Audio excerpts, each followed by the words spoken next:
stash that I just got from Lion Brand. These are 6 cakes of Ferris wheel yarn, and I'm going to do a little review on them because I haven't heard much about it. I haven't heard a lot of people talking about this yarn, so I thought people might like to know about it because it's really pretty. Okay, so I'm just going to go through all 6 of these real quick, show you the colors, give you the names, and give you my impressions of it. So this is Ferris wheel yarn by Lion Brand. I believe it's a fairly new yarn. It is 270 yards, 247 meters. It's a number 4 weight, worsted weight yarn, and it's 100% acrylic.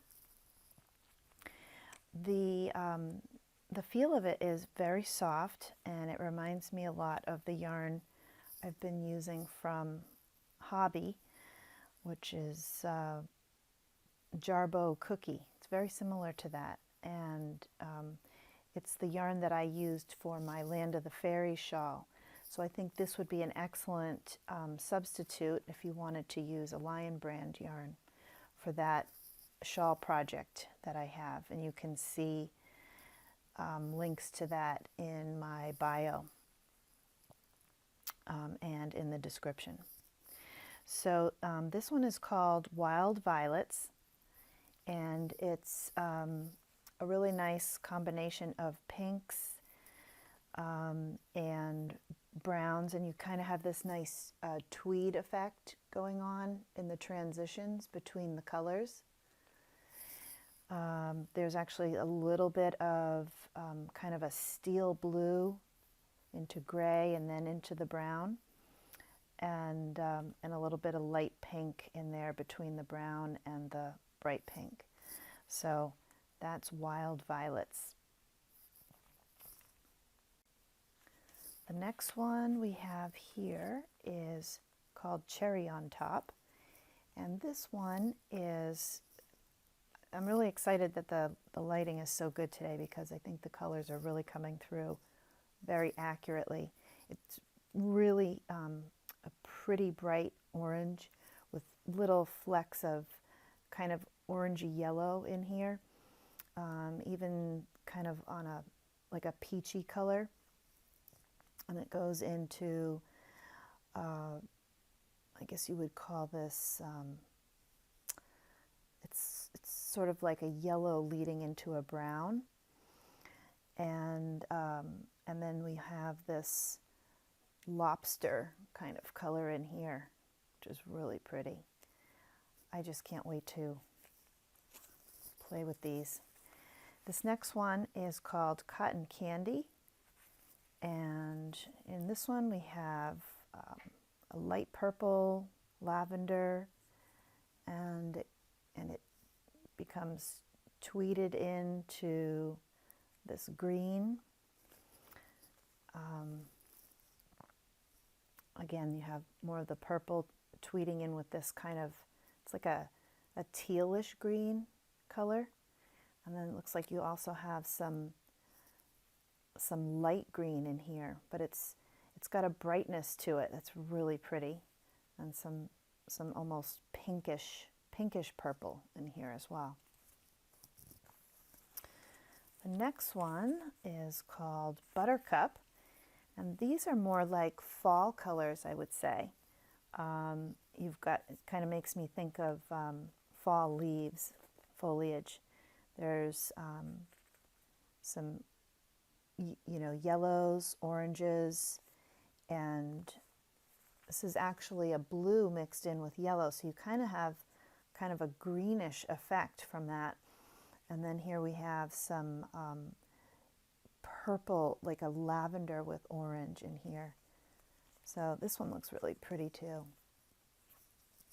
And then the next one here is called Evergreen.